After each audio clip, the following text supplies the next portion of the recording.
අපි පළවෙනි වීඩියෝ එකේදී කතා කරපු ටික මේ දෙවෙනි වීඩියෝ එක පළවෙනි වීඩියෝ එක බලන්න නැත්නම් මේ උඩ තියෙන link එකෙන් ගිහිල්ලා බලන්න. මේ වීඩියෝ එකේදී ideally shell එක නෙමෙයි පාවිච්චි කරන්නේ PyCharm. PyCharm install කරන download කරන link එක මම description එකේ දාලා තියන්නම්. ඒකට ගිහිල්ලා download කරගන්න. PyCharm Python download කරන්න දන්නේ නැත්නම් comment එකක් දාන්න මම වීඩියෝ එකකුත් දාන්නම් ඒක ගැන. හරි. එහෙනම් ඒකට යමු. අපි මේක exit කරමු. exit. okay. මේ තියෙන PyCharm ඒක open කරගන්න ඕන. මේ තියෙන එක setup එක. ඒක download කරාම තියෙන එක. ඒක මෙගාබයිට් 348ක් වෙනවා.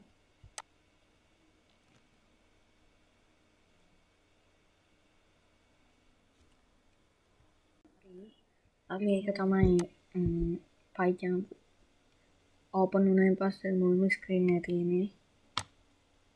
ඒකේ create new project තියෙනවා. ඔයාලට ඕන තැනක location එක දෙන්න පුළුවන්. ඊට පස්සේ මේ තමයි virtual environment එක තියෙන තැන. ඒක programming මෙන්න මේ location එකේ vnv කියලා folder එකක් හදලා අන්න ඒක ඇතුළේ තමයි Python virtual environment එක තියෙන්නේ. sorry. ඒක දැන් create කරන්න තියෙන්නේ. ඔයාලට මේක වෙනස් කරන්න ඕන නම් මෙතනට ගිහිල්ලා ඒක වෙනස් කරන්න පුළුවන්. මේ වගේ. ඒක දැන් create කරනවා. මේක පළවෙනි පාර්ට් on කරනකොට නම් ඉන්නේ නැහැ. වෙන ප්‍රොජෙක්ට් එකක් තිබිලා on කරනකොට මේක එනවා. මම මේක this window කියලා දෙනවා.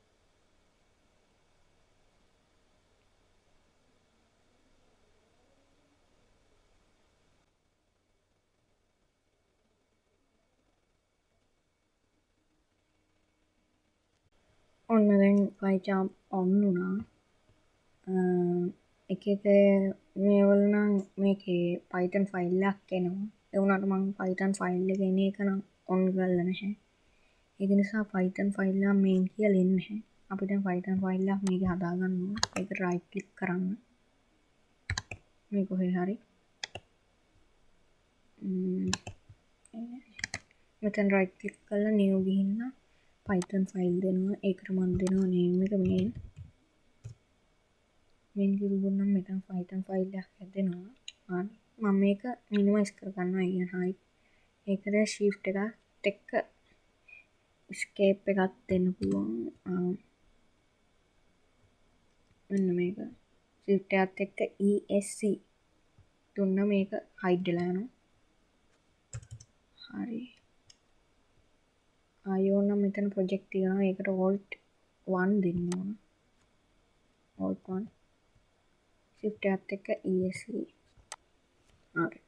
මෙන්න මෙහෙම තමයි PyCharm is Python ෆයිල් එකක් තියෙන්නේ. අර වගේ මුලින්දම පටන් ගමු. මම දැන් variable එක හදනවා x කියලා. x සමානයි 10. එතකොට y සමානයි 20. එතකොට x සහ y මට එකතු කරන්න ඕන. x දාන y මේක run කරලා බලමු දැන්. right click කරලා run මේ ඒ කියන්නේ මේකට serial shift F10 තියෙනවා. ඒ වුණාට මේක වැඩ කරන්නේ නැහැ. මොකද හේතුව අපි ideal Python වල එන ideally shell එකේ කරා වගේ මේක කරන්න බෑ. මේකට අනිවාර්යෙන් print කියලා දාන්න ඕන. print x දාන y x සමාන දාන y මෙහෙම දැම්මම print වෙනවා. ඒ කිව්වේ user එක පෙන්නනවා. ඔන්න දැන් 30 කියලා එනවා. x y දාන 30යි. එතකොට ආයෙම print කරනවා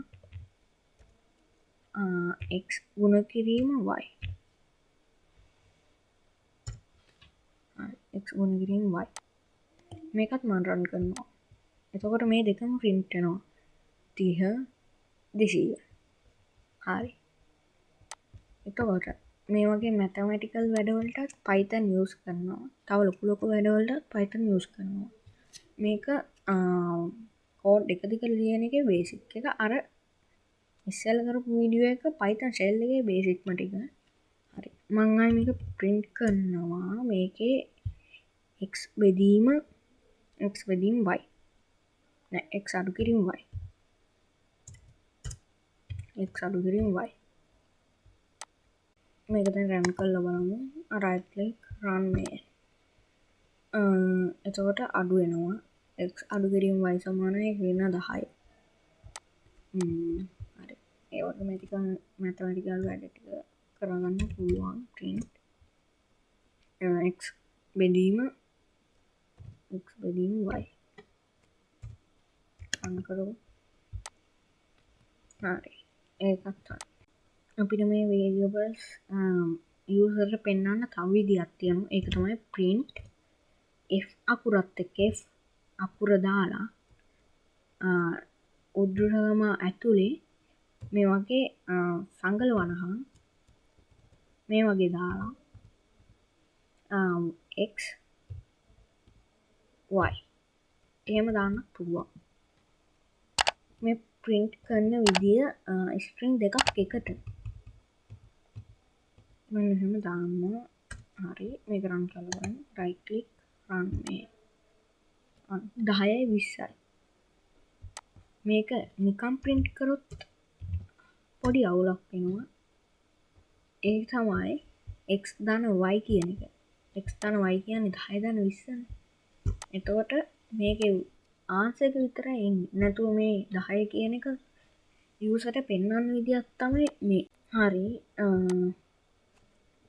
මේ ටික තමයි බේසික්ම ටික මේ ටිකට ගොඩ වෙලාවක් ගත්තා වගේ වීඩියෝ දෙකක්ම ගත්ත බේසික් කරන්න අපි ඉස්සරහට ටිකක් ඇඩ්වාන්ස් ඒවත් කරමු දැන්ට බේසික් ටික ඉගෙනගෙන ගියොත් ඒවයි තියෙන කමාන්ඩ් ලේසියෙන් අඳුර ගන්න පුළුවන් අදට වීඩියෝ එක නවත්තනවා අනිත් වීඩියෝ එකේදී ටිකක් විශේෂ වීඩියෝ එකක් ගේන්න